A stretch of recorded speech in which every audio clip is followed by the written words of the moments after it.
Well, today we're going to jump right into this cook. We're going to do a rack of whole spare ribs. Now, as far as trimming, prep work goes, you don't have to do much. I just like to do it because it makes it look like I know what I'm doing. So take off this big old chine bone and throw it over in the stockpile.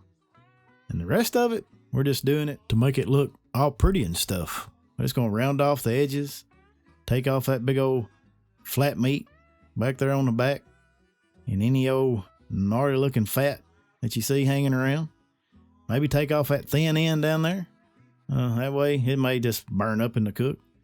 Now I think on this one, instead of pulling the membrane, we're just going to score it. You know, it don't bother me to eat that membrane. Sometimes it's a little tasty tidbit of awesomeness. All right, on the front side or top side, do the same thing. Just get rid of any fat that you don't think you need. And there you have it, a trimmed up rack of spare ribs. Now for the rub, we're going to use this here beef rub that we done for a video here the other day. If you hadn't seen it yet, go look at it because this stuff's awesome.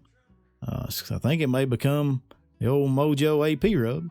It's just got some salt, pepper, garlic, a little chipotle, a little Worcestershire, a little mushroom powder. If you can't wait for it to come out, just look down in the description below and order you the ingredients to mix it up yourself. It'll be on that Spiceology link. And there you have it. Some good looking ribs. Don't be scared to go heavy because there's no sugar in it. And the salt content, not too bad. Alrighty, we got to cook them. So let's get outside and we're going to cook on the Weber Kettle. And what we're going to do, set this thing up for a 2-zone cooking. All that is you have one side that's going to be hot and one side that's going to be not. So do that. Throw you some cherry chips or chunks, whatever you got. Get you a little corner started. Go inside, grab those ribs that are looking mighty fine, I must say, to be using a, air quotes, beef rub, air quotes, and get it on the grill. Now, stick it on the side where there's not a fire, because if you set it on the side where there is a fire, you'll probably burn them up. Pat her, tell her you love her, and then put her down for a nap. Once you get that lid on, I've got the bottom vents maybe about a halfway open, and I'm going to shut this top vent to about a quarter of a way. So that's a quarter of a way open or shut. Don't matter if you're pessimist, optimist, however you want to say it, glass half full. Anyways, make sure that dial on top setting about 300 degrees. Now, the 2-hour mark, I decided to go check on it.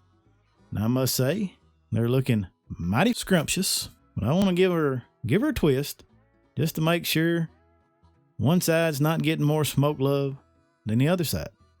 Now, if you feel the need to spritz, just spritz with water. We don't want to add any sugars to this cook. My wife's trying to put me on a diet, so I'm going to cut back out on the sugars and make sure the bottom's not burnt. Hey, it's looking good. I think I'm just going to put the lid back on her and let this baby roll until she's done. So let's get back inside. Don't tell my wife. We're going to make us up a good little barbecue sauce. Now, I was at my local candy shop the other day and ran across this here brownie caramel cream root beer. And you know it's got to be good if you got to pop the top and don't screw off. Let me tell you, this here is probably one of the better root beers I've ever had. All right, get you some. Let's start out with about 10 ounces, because I drunk 2, root beer. About 3/4 cup of ketchup, a 1/4 cup of vinegar, a 1/4 cup of Worcestershire sauce. Then for a little spice, we're coming in with a little spicy honey.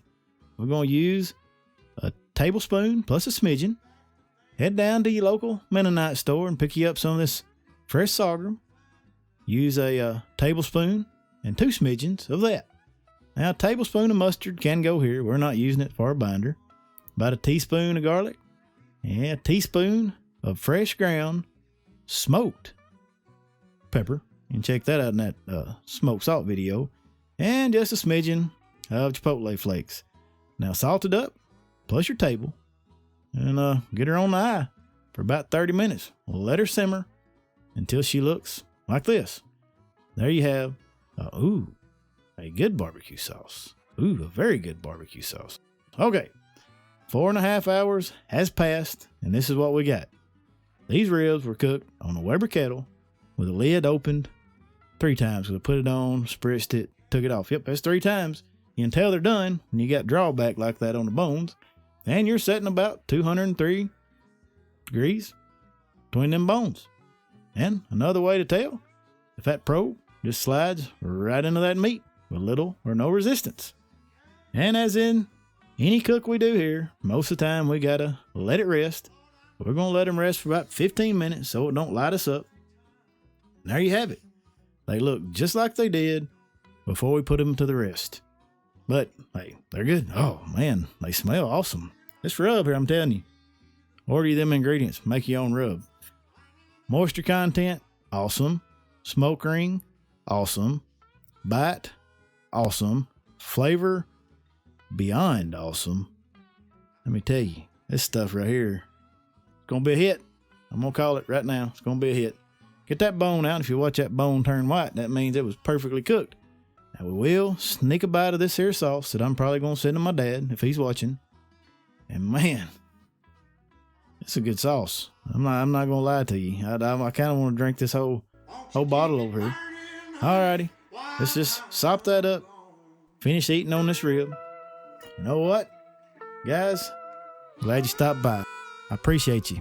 Mojo is out.